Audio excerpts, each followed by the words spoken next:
Sahih Al-Bukhari 3613 narrated Anas bin Malik radiyallahu ta'ala anhu.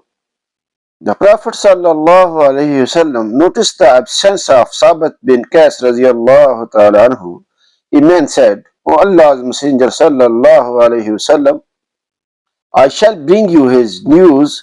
So he went to him and saw him sitting in his house, dropping his head sadly.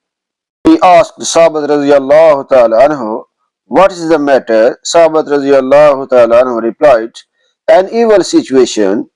A man used to raise his voice over the voice of the Prophet sallallahu alaihi wasallam, and so all his good deeds have been annulled, and he is from the people of hell.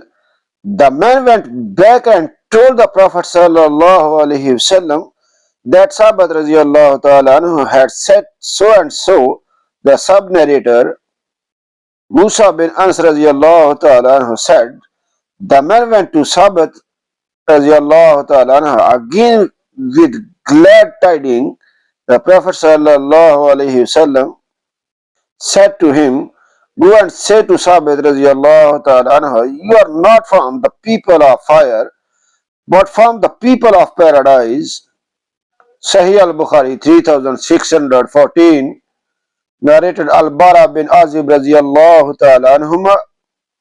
A man recited Surat Al-Kahf in his prayer, and in the house there was a riding animal which got frightened and started jumping.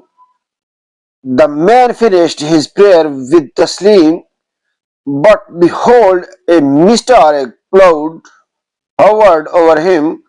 He informed the Prophet sallallahu alaihi wasallam of that, and the Prophet sallallahu alaihi wasallam said, O so and so recite, for this mist or cloud was a sign of peace descending for the recitation of the Quran. Like and subscribe my channel for more hadith videos. Allah bless you. Allah Hafiz.